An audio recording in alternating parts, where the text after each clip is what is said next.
Hi everyone, so today I'm going to fulfill my promise to you guys to share on how to start reading books in English or a foreign language.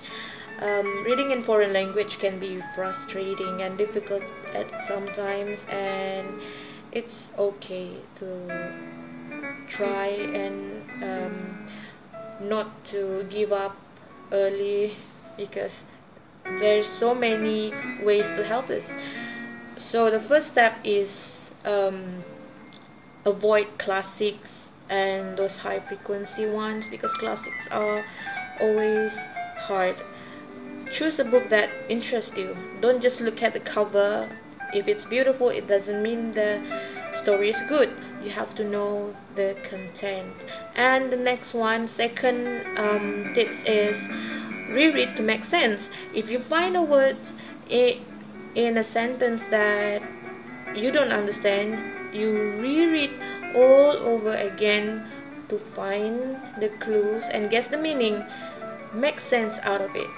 So the third one, if you find difficult words, you can also find them in the dictionary, but don't do this often. You have to do this step 2, reading to make sense before you go to the dictionary. You can also create your own personal dictionary. If you find new words and look up for the meaning and you already know, then you have to write it in the personal dictionary. If next time you came across, then you can remember what's the meaning of the word. But if you can't, you can always look it up again in the dictionary. So next is find an English translation books which you previously read in your own language, so you already know the story, what it's about, and you can guess the meaning of the sentence. So the fifth step is stop reading if it confuses you. It might just not on your level yet. So find something easier like novel, because writers tend to use the same word and phrase all over again, so it helps in adding up new words to your word bank. And the last one is, of course, choices of books. Right here I have a few books that I'm gonna use to explain to you guys. So the first one is, maybe you can use kindergarten books, and then primary books, and starts from there, goes to children, primary school children, and to young adults. And this is an example of my son book. I think this book is for 2 years. Where is it? 2 years. 2 years old. Yeah. See, 2 years and 2 years plus. I'm going to take out one of the books. See, so simple. Never be ashamed to, because we are going to start. We are starting to learn, and there's nothing wrong with reading this kind of books. I read it too, but to my son. Okay, this one. Packer is a delivery truck. He has an open flatbed trailer and a covered trailer which he uses to collect and deliver products in Sunflower Valley. It's short sentence and no difficult words, so that you can understand better. And the next one is storybook for kids, or you can say this is for the kindergarten, still kindergarten. And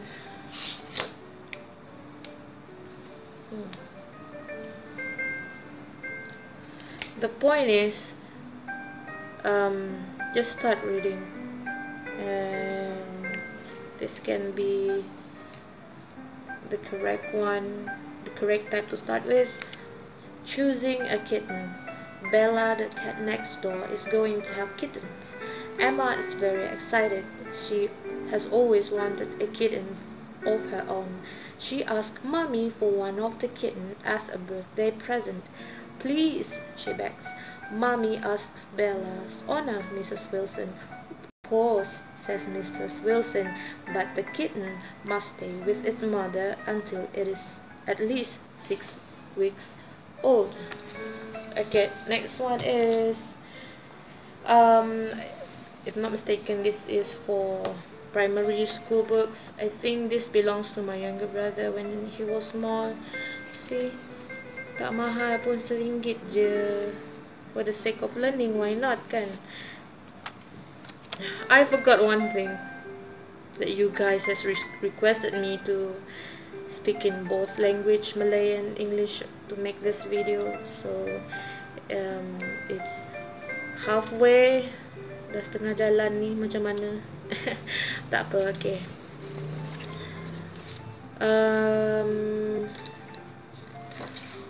Okay, look at how the writing is made. Jadi yang ni bukan series rasanya, tapi dia lain-lain, different stories. And satu contoh, the mysterious cars.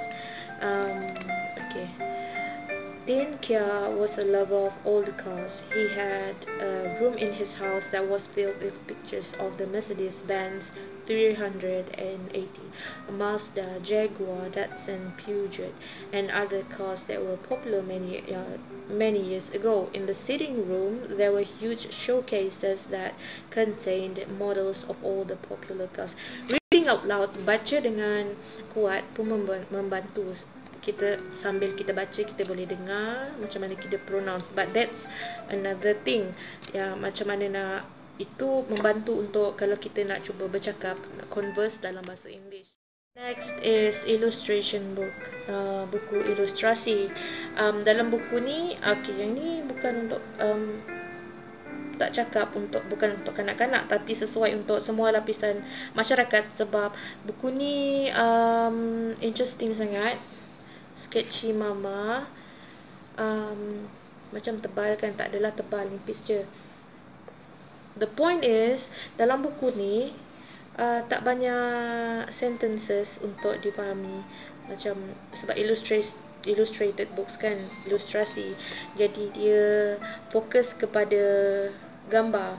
Yang ni lebih kepada macam mana nak mulakan minat membaca. Tapi untuk perkongsian kali ni, macam mana nak mula baca buku dalam bahasa Inggeris kan. Okay, tapi yang ni pun memang sesuai sangat. This is all love story. So the next one is short stories like this one, love stories.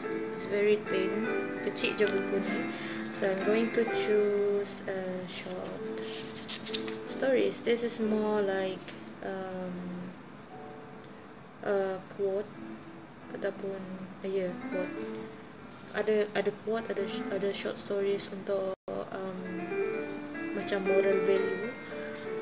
A mosquito and a bull. A mosquito alighted on one of the horns of a bull and remained sitting there for a considerable time. When it had rested sufficiently and was about to fly away, it said to the bull, "Do you mind if I go?" The bull merely raised his eyes and remarked without interest, "It's all one to me. I didn't notice when you came, and I shan't know when you go away.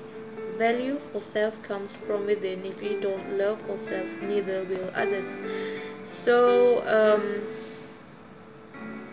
maybe this adalah beberapa perkataannya agak susah untuk dibaca, tapi mostly boleh di reread, diulang baca untuk make sense out of it, untuk agak apa makna dia, macam when it had rested sufficiently and was about to fly away. Kalau tak tahu sufficient tu apa, baca lagi lah, cuba baca, dan dalam otak boleh bayangkan maksud dia. When it had rested sufficiently. bila ia sudah berehat dengan secukupnya. Choice of book is by language books. Okay, setengah buku dia ada macam this page is English and next page is Malay. So baca yang English dulu. Kalau tak faham, selepas kita dah ulang baca masih tak faham, barulah kita tengok sebelah. Jangan menipu. Bila nak pandai kan, syak menipu kan. Okay, magazine, majalah, something like this. Kat rumah ni tak ada majalah lain yang lebih senang sikit dari ni, tapi ni tak adalah susah sangat. Okay, contoh dia siap ada gambar-gambar lagi kan. Simpanlah magazine macam ni kat mana-mana corok-corok rumah. Kalau tengah duduk-duduk tu, bolehlah cuba-cuba. Yang mempengaruhi kita ni nak membaca ke tak, kadang-kadang ada buku ke tak ada buku dalam rumah. Kalau dah beli mahal-mahal kan, lepas tu tak nak baca, memang rasa rugi lah kan, terpaksalah baca. Lepas tu buku pendek-pendek yang bukan full length, jadi satisfying lah kalau dapat habiskan baca buku tu dengan cepat. Jadi macam bersemangat lagi nak baca buku yang lain, buku English yang lain. Lepas tu read books or articles online. Online. Jadi kalau for instant help, bantuan segera untuk nak tahu apa maksud dia, boleh Google Translate kan. Jadi boleh baca. Jangan asyik baca berita ataupun komen-komen Facebook yang tak berfaedah. Baca banyak lagi dalam bahasa Inggeris. And the last one, maybe boleh boleh dengar audiobooks. Maybe ni pelik sikit, tapi kadang-kadang kita lebih faham dari mendengar daripada yang dibaca. Maksud dia, kalau kita tak, if you don't understand spoken English better than written, bolehlah try audiobooks. Lepas tu kalau tengah-dengar tu ada macam perkataan, tapi tu mungkin stres sikit lah. Kalau ada macam, bila dengar audiobooks tu ada perkataan yang kita tak faham, lepas tu kita stop, kita tak tahu pula nak eja macam mana, boleh je pakai yang fungsi Google Speech. Dia boleh detect apa perkataan tu kan, something like that. Okay, the thing is, don't rush learning a lot of words, and sebab you get frustrated. Reading should be enjoyed. The point is to start small and build yourself up. Okay, that's all for now. Tu je nak share hari ni. Terima kasih sebab sudi menonton. Kalau ada apa-apa nak cadangkan, video yang nak anda cadangkan, boleh DM saya. I just want to be a useful person. Kemungkinan aku ni boring. Okay, that's all. Assalamualaikum.